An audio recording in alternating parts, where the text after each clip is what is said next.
It's amazing. Here it is, middle of October 2012, over a month after the attacks on our embassy in Benghazi, and this current administration under this Muzzy-loving Hussein Obama have not addressed the facts of this case. And yet me, a common man, a citizen of this country, I had the facts out there before you on September the 16th when I did my show under our big fat soft underbelly. The show was called Naivety. During that show, I touched on the attacks in Benghazi. I told you how Jake Tapper of ABC News interviewed Susan Rice, the United Nations ambassador for the USA, and how she had come out and said that the attacks in Benghazi were spontaneous. The following is a clip from my show of September the 16th. She went on, she said, in Cairo, as you know, a few hours earlier, there was a violent protest that was undertaken in reaction to this very offensive video that was disseminated. She said, we believe that folks in Benghazi, a small number of people, came to the embassy, or the consulate rather, to replicate the sort of challenge that was posed in Cairo. And then as that unfolded, it seems to have been hijacked, let us say, by some individual clusters of extremists who came with heavier weapons, and then it evolved from there. Susan Rice, you're as dumb as a bloody rock. But yes, that's typical. The United States would have someone like you representing us out there and making these bloody, obscure, dumb statements. Rice went on to say that the FBI is examining the attack, saying the investigation will tell us with certainty what has transpired.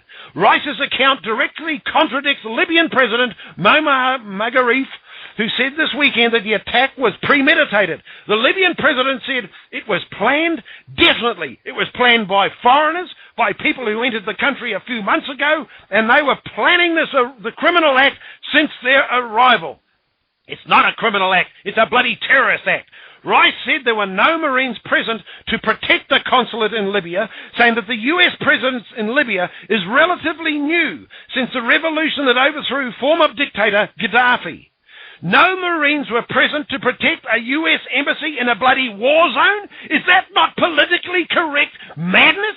Oh, but no, that Susan Rice says it's relatively new. No worries. This truly bloody well embarrasses me, myself. This embarrasses me to call myself an American when we've got damn security experts in this nation who can't seem to get the bloody basics right.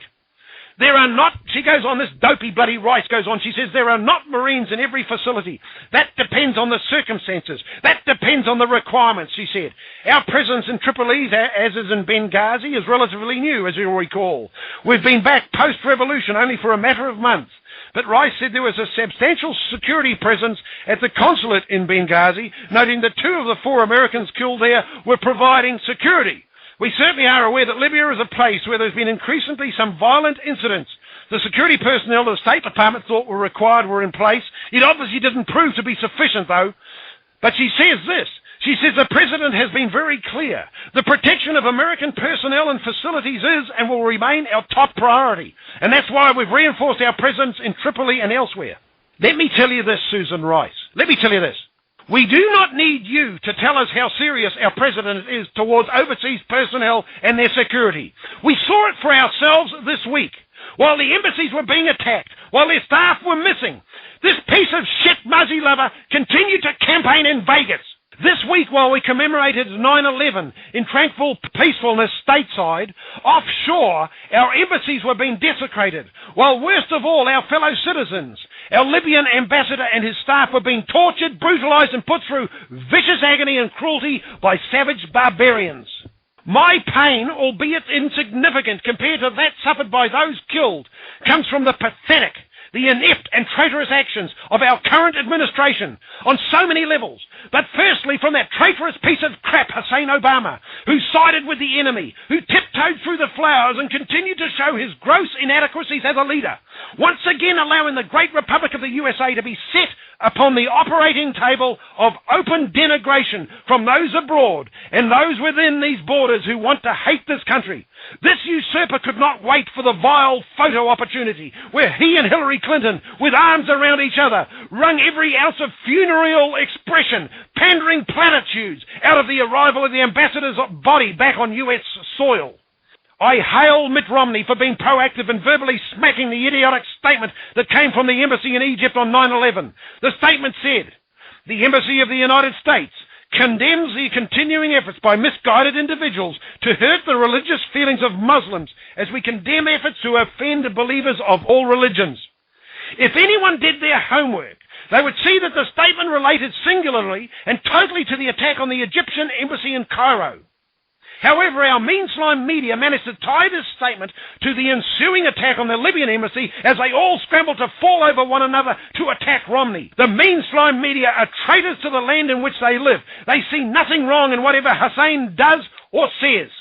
I'm telling you, you storm my US embassy and start to come over the walls, then I will shoot you dead. And the mean-slime media here at home came out with their pandering platitudes with regards to the adjectives that were used. The Associated Press, they reported that protesters, angered over the film, opened fire on and burned down the US Consulate in the eastern Libyan city of Benghazi. Protesters, well, this is total bullshit. They are scumbag terrorists. Protesters, no way at all. Right now, I'll tell you that this has nothing whatsoever to do with any film or any film trailer. These were coordinated attacks initiated on 9/11, nothing more, nothing less. The big question is this: to what extent was Hussein Obama's administration involved in this? If they weren't involved initially, they have certainly played it to their advantage. But oh no, Hussein Obama and his gang of political goons, they never politicize anything, do they? The media call these people Egyptian militants offended by an attack on Islam's prophet Muhammad, stormed the US embassy. They call them militants. Why don't you try the word barbarians? They talked about angry assaults by ultra-conservative Muslims. No, they're not angry assaults at all. It's premeditated terrorism. And then they go on about how protesters scaled the walls of the US embassy in Cairo. And they say that they replaced an American flag with an Islamic banner. Replaced the American flag? Bullshit! They tore our flag down, they stamped on our flag, they burned our flag. Oh, but no, the media says they merely replaced it. The frigging media need a smack on the bloody nose. They're so contemptible, they're as contemptible as the current White House administration. They are so anti-US, they're blind to reality. Our own media are part of those within our borders who live to destroy the very being of this great country. And like most Western civilizations, we are committing social, political, and moral suicide right now. We're caving to the liberal, politically correct way of life. Their pandering, self-serving actions are taking this country and this planet to economic, unprincipled, debauched, and social places of darkness.